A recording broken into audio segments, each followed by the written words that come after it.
I have lived in Steveston for over a decade, but I never heard of Musqueam people before. Never.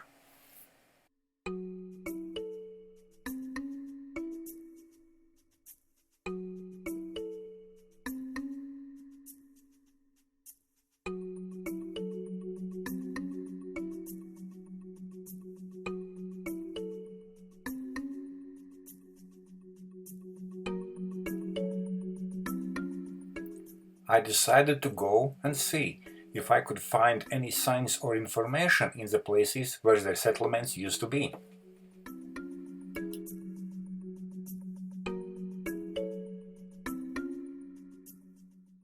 Nothing.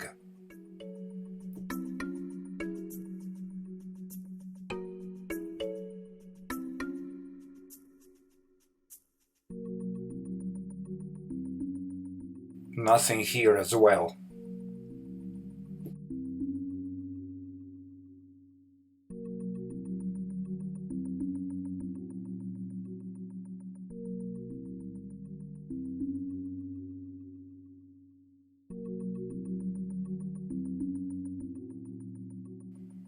Nothing here as well.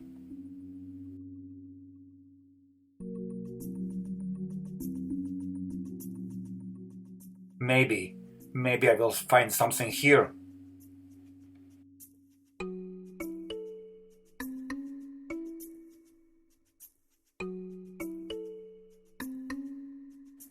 I think most of Steveston's residents and guests believe that Steveston's history begins with Japanese fishermen's settlement.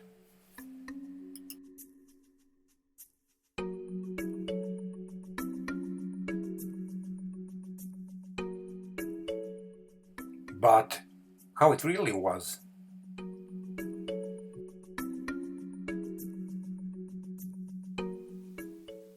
To learn more, I went to the Museum of Anthropology, located on the historic land of Musqueam people.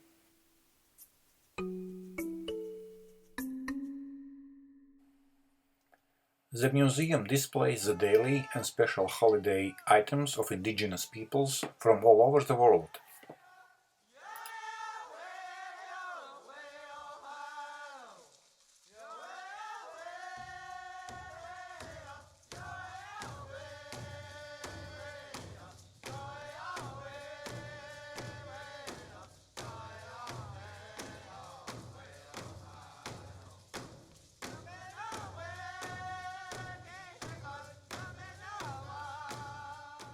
Given the current situation, finding information about Musqueam people and their handicrafts was not so easy.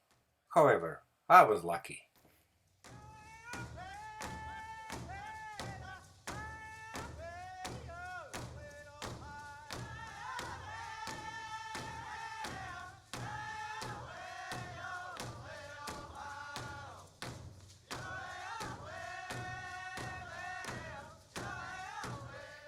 Unfortunately, in the history of Musqueam and other indigenous peoples, not everything is so beautiful and colorful.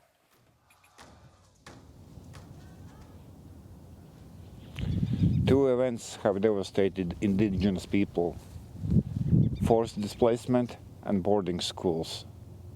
Many of those who experienced those horrors are still alive.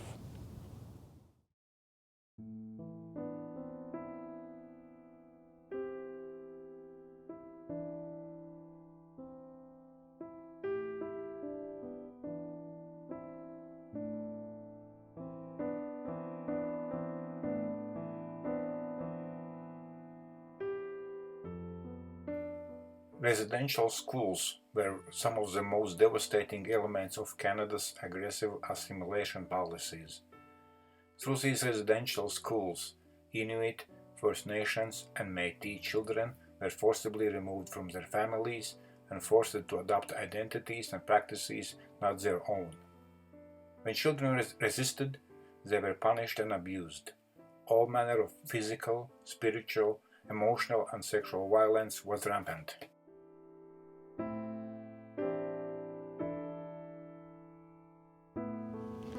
Genocide did happen.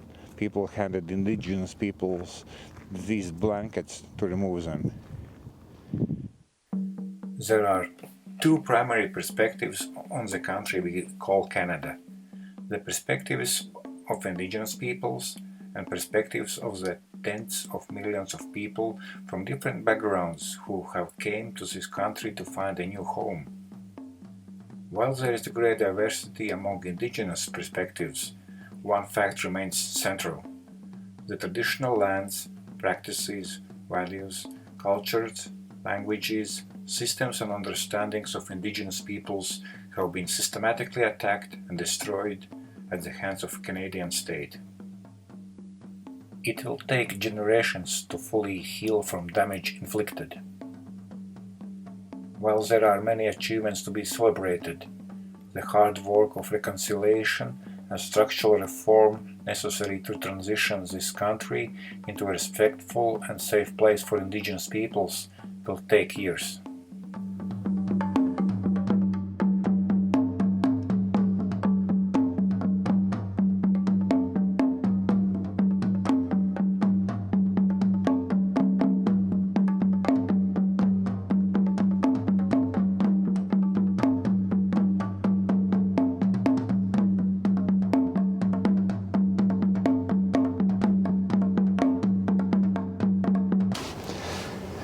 This pole is located on Musqueam land.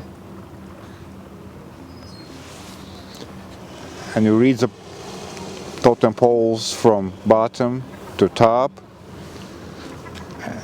And regarding residential schools, there is schoolhouse, like boarding school. And you can read a Canadian Indian residential schoolhouse, a government-instituted system designed to assimilate and destroy all indigenous cultures across Canada.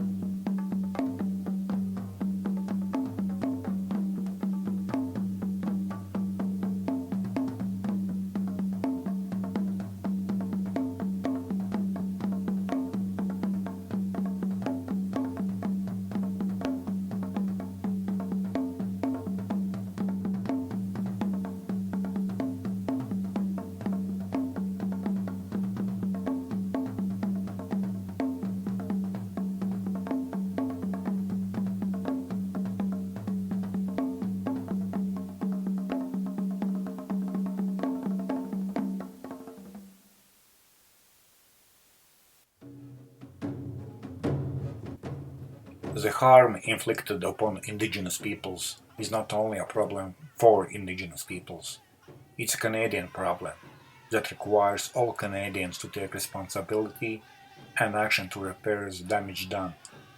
Former TRC Commissioner Wilton Littlechild recently talked about the opportunity presented to us as a whole, stating, "If two people are trying to walk down a railroad track, each balancing on the rail independently, they will not go very far. But if they join hands and walk together, they will make it much further down the road."